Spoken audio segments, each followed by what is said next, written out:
Bienvenue dans Miss Net, l'émission qui analyse la mise en scène des vidéos sur internet. Et tout de suite, une dispute. What goes on in this town is none of your business. As long as I'm living here, it is. Then maybe you shouldn't be living here!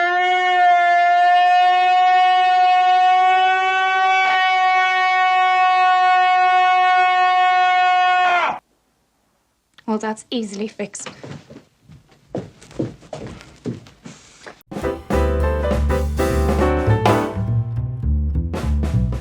Avant de comprendre que c'est bel et bien une dispute, on va placer le contexte puisqu'il y en a un. C'est un extrait du film Taffin, avant que Pierce Brosnan devienne James Bond. Mais alors, que raconte Taffin? Eh bien, c'est l'histoire de Mark Taffin, un collecteur de dettes dans la petite ville de Ballymoran, en Irlande, qui se retrouve assez vite mêlé à des sombres affaires politiques jusqu'à qu'un tueur soit à la poursuite de Taffin.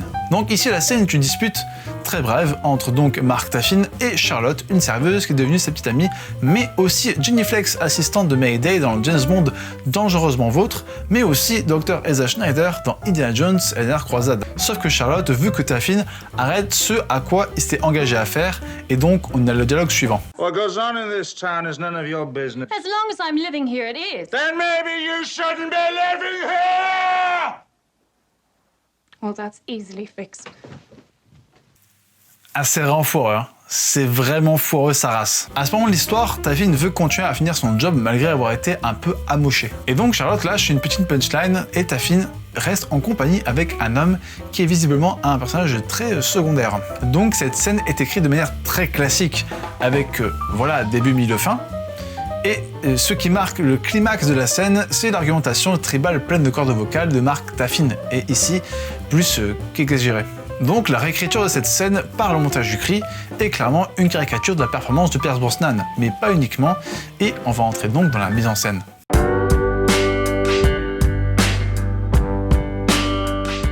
Alors comment est montrée cette dispute? Eh bien par le procédé le plus simple, le plus ami de mise en scène, c'est-à-dire le chant contre chant. Mais c'est quoi le chant contre chant? Eh bien le chant contre chant consiste à filmer deux personnages, l'un en face de l'autre, en plaçant une première caméra filmant un personnage, puis une deuxième caméra pour filmer le deuxième personnage en suivant la règle des 180 degrés. La règle des 180 degrés est la règle qui dit que si on filme un personnage d'un côté, alors on doit filmer l'autre personnage du même côté sans dépasser la ligne qui sépare ces deux personnages. Les deux caméras doivent rester sur le même côté. Jusqu'au cri, le montage de base ne change pas. D'ailleurs, c'est un montage classique qui passe d'un angle à un autre une fois que chacun est fini de parler. Et ce montage classique nous laisse croire que la suite va suivre ce montage qui se laisse complètement oublier tellement c'est un montage banal. Et puis évidemment vient le moment de Tarzan Brosnan, et on va bien s'attarder dessus. Comment est marqué ce cri? Il est marqué par un effet simple mais tout de suite visible par un arrêt sur image. Ou si on veut être précis, c'est un arrêt sur deux images, on peut le voir avec le fond qui bouge très légèrement. Et c'est par cet arrêt sur image qu'est marquée toute la puissance du cri. Et plus ça dure, et plus ça devient étouffant, que ça soit évidemment à l'écoute, mais aussi du coup à l'image. Avec le cri qui dure et du coup l'arrêt sur image, rien ne nous est épargné, car quelque part on aurait pu respirer un peu si l'image bougeait un peu. Mais finalement ce cri nous reste tellement que je suis sûr, vous aussi, vous avez eu un temps d'arrêt. Surtout que ce moment vient après le premier montage très classique. Donc c'est inattendu, et en plus d'être inattendu, on change radicalement de chant contre chant. On passe d'un chant contre chant tout en dialogue à un chant contre chant sans dialogue. Et ce chant contre chant est intéressant car par le montage, il est allongé pour faire durer le cri caricatural, donc plus le chant contre chant dure, plus le cri dure, ce qui est vite étouffant. On peut croire que Mark Brosnan prend le dessus sur la mise en scène tant son cri a un effet si fort sur la mise en scène, mais si on regarde bien, et c'est un chai pour notre papa Brosnan. Si on regarde en détail le montage du chant contre chant à partir du cri, alors on constate que les chants sur Taffin sont dans l'ensemble plus courts que les contre-chants sur Charlotte, si bien que le dernier chant sur Taffin est un plan subliminal. Donc sur ce chant contre chant, Taffin n'a pas autant d'impact qu'on s'imagine. Mais pourquoi? On a parlé du chant, mais maintenant on va parler du contre-chant, donc le plan sur Charlotte. Alors comme ça on se dit que le plan n'a vraiment pas d'intérêt, et en effet, comme ça il n'y a rien d'intéressant, hormis que ce contre-champ n'est pas en arrêt sur image. On peut voir que les contre-champs sont différents et qu'elle bouge même parfois très légèrement, ce qui signifie bien qu'elle n'est pas en arrêt sur image. Et si son plan sur elle n'est pas en arrêt sur image, ça veut donc dire que le cri qui influe sur la mise en scène en général n'a donc pas d'effet sur elle, car à la base, ce cri est censé rendre immobile, même nous spectateurs. Or, elle attend simplement qu'il finisse pour qu'elle dise ensuite sa phrase avant de s'en aller. Là où on pensait au premier visionnage que c'est Finkielkraut-Brosnan qui prenait le dessus avec son attaque hurlement, finalement, en montrant qu'elle n'est ni effrayée ni impressionnée, c'est elle qui, au bout du compte, a le dernier mot. Et cette domination est soulignée subtilement par la mise en scène. Si on fait attention au cadre sur chacun des personnages, on peut se dire qu'il n'y a rien de différent. Même valeur de plan, même focale, filmés tous les deux en 3/4, mais il y a un détail. Ce détail, c'est l'angle de vue. On a déjà vu l'angle de vue avec notamment la plongée subjective dans la tragédie, et cette fois-ci, si on fait attention au plan sur Charlotte, et qu'on compare au plan sur Taffin, alors on voit que Charlotte est filmée en légère contre-plongée, ce qui fait qu'elle est placée un peu plus au-dessus de l'autre personnage. Malgré le cri, la caméra qui panote vers la droite pour suivre le mouvement de Taffin, mouvement de personnage et de caméra, qui place au tout premier plan lunettes noires pour Snan pour encore plus souligner l'agression et la violence du personnage à cet instant. Et bien même avec ça, le contre-champ ne change pas, ce qui place définitivement Madame comme dominante. Ce dernier plan suit bien l'intention de mise en scène, avec Charlotte qui s'en va et qui, dans le champ comme de leur champ, reste au-dessus des autres, passant devant lui. Et puis juste après, la caméra panote vers le bas pour encore plus souligner le réel niveau des personnages encore présents, donc un niveau plus bas qui, en l'absence de la seule dame, peut reprendre une plus grande place dans le cadre. Donc avec surtout l'image, on comprend que le patriarcat subit un coup dur encore une fois, comme beaucoup de fois par an. Ce qui est drôle, c'est évidemment la présence de cet homme-là qui regarde notre prince des ténèbres alors qu'on se demande qu'est-ce qu'il fout ici. En plus, il contraste complètement entre sa posture, son style vestimentaire ainsi que la couleur de ses vêtements qui sont pas noirs. Il regarde simplement, directement son poteau, et si on ne connaît pas le contexte, on se dit qu'il a vu toute la scène sans même que la mise en scène nous ait permis de savoir qu'il existait pendant le champ contre champ. C'est bien ce spectateur interne qui rend tout ça encore plus absurde par sa présence et à quel point il contraste avec le reste, donc à quel point il dénote avec les autres personnages parce que même Charlotte est habillée en noir. En plus, si on regarde bien la couleur de ses vêtements, on remarque qu'elle s'associe bien plus aux couleurs du décor type grenier. Et quand on comprend sa place dans cette scène, eh bien c'est un choix pertinent de mise en scène car il est complètement inutile. Mais pour bien comprendre tout ça, c'est l'heure de l'interprétation.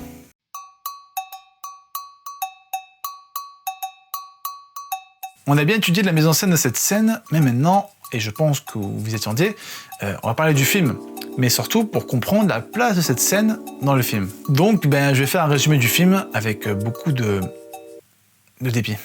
Taffin est un film de 1988, réalisé par un réalisateur, écrit par un scénariste, et musique de... Avant James Bond, vraiment pas ouf du tout. Donc Taffin est un gars que tu viens voir si tu es endetté auprès des gens malhonnêtes et qui te règle la situation à coup d'intimidation musclée. C'est un concept anticapitaliste d'action. Voilà. Mais on demande à Taffin un service bien plus important que d'habitude, empêcher la construction de l'usine chimique dans cette bonne ville de Ballymoran. Empêcher la construction, certes, mais pourquoi exactement? L'impact écologique, c'est évoqué, mais ce n'est pas la vraie raison. La vraie raison, c'est pour garder le petit stade de cricket de la ville. Et à partir de là, il enquête, découvre des magouilles, puis il se fait salement menacer, sa copine souhaite quitter la ville parce que, déjà, l'autre ne veut pas lâcher l'affaire, et puis c'est un climat plutôt dangereux. Mais il continue, remontada de Taffin, petit duel bien pourri de fin contre le méchant politique, et ça se finit sur Taffin qui rejoint sa copine avec une réplique totalement périmée.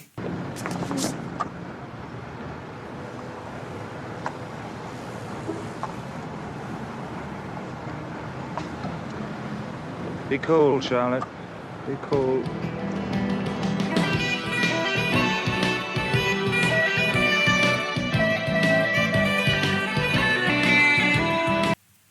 Ok, je vais prendre mes responsabilités et je vous présente mes excuses pour cette fin complètement à chier. Donc après ce résumé de ce film très bien noté sur Rotten Tomatoes, on revient à notre scène et je vais dire un truc qui va paraître plus acceptable maintenant. Cette scène de dispute est la meilleure scène du film. Et pour que ça soit totalement admis pour tout le monde, voici un bon florilège des scènes du film. C'est parti. Une bagarre dans un resto vide, un harcèlement sexuel sympa, une embrouille dans un bar, elle tombe amoureuse parce qu'il est fort, un chasseur qui sait pas viser, des shots qui explosent, une décision de loi faite en speedrun, un hommage à Eric Romer. Grace is there, Mark. Like soft falling rain. Those rigid ideas that you used to teach us. Rigid, now there's a word we might debate. But would we say anything new? Probably not. Une dispute, des répliques claquées au sol. This is far more powerful than this. La streak qui rappelle qui est qui, ça se réconcilie. Dans un bar à striptease, course-poursuite de merde, bagarre dans la forêt, une grosse baraque qui brûle, un hommage à John Woo, gueule de merde, réplique de merde. Tout ça pour un terrain de cricket. Ça fait beaucoup. Donc parmi toutes les scènes, celle qui a été remontée est la meilleure du film. Du moins sur le scénario, car on a ce qui fait une scène de base, deux personnages aux objectifs opposés, conflit entre les deux, conséquence immédiate de la scène, et puis début, milieu, fin. La base quoi. La scène est surtout ruinée par la prestation de Pierce Brosnan, carrément Kill Gueule. Tout est correct, je dis bien correct. Et puis la scène se présente comme progressiste, en donnant raison à Charlotte, et qui évoque le machisme peu de temps avant. I know you're right, but he won't listen. It's like talking to a brick What wall. the hell do you know? What is this, some crappy macho prerogative?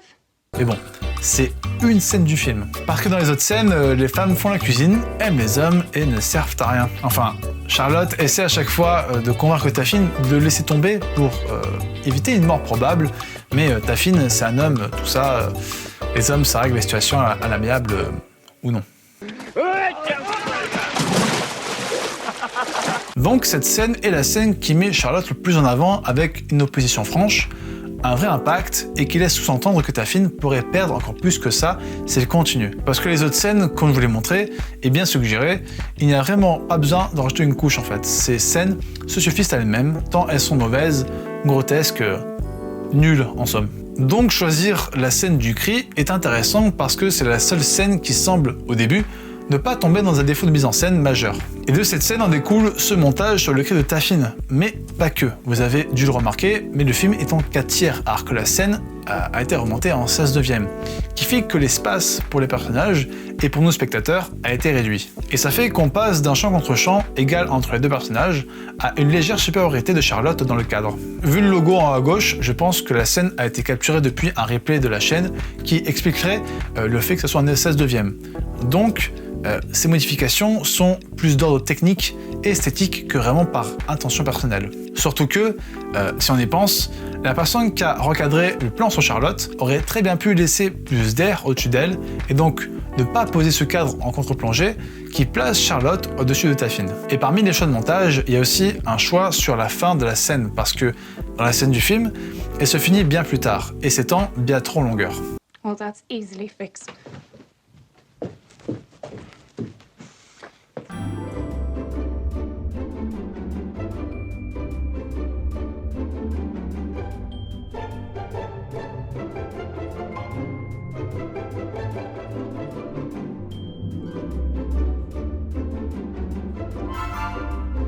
You should have told her you were sorry. Donc dans ce nouveau montage, c'est le choix le plus juste pour finir ce même, mais qui aurait été aussi le plus juste pour finir cette scène. Donc finir la scène avec le frère de Taffin qui dit à Taffin qu'il devrait s'excuser et Taffin qui regrette ce comportement fait qu'on sait pertinemment qu'il va s'excuser. Donc finir la scène de cette manière, eh bien rend la scène inutile vu qu'après il s'excuse. Dans un bar à striptease. Au final, on comprend que ce même est résultat d'une somme de choix de montage, que ce soit le choix de la scène, le choix de quand finir la scène, le choix de recadrer, etc. Ces partis pris de montage faits par différentes personnes font qu'on a maintenant une réécriture de la scène, donc une réécriture d'une histoire, mais surtout le changement d'émotion du spectateur, en passant d'une scène sérieuse à une scène complètement drôle. Et si cette nouvelle émotion peut naître, c'est avant tout par des choix qui aboutissent à une cohérence qui ici est surtout construite par le montage. Car comme on a vu dans le montage de base du film, on vit une toute autre histoire, une toute autre émotion. Et donc, morale, l'émotion du spectateur est l'aboutissement du montage d'un film. Merci d'avoir regardé jusqu'au bout, j'espère que ça vous a plu, et en attendant, faites attention à la mise en scène, surtout qu'on pense qu'il n'y en a pas. Ciao! C'était M, c'était N, c'était Missénette.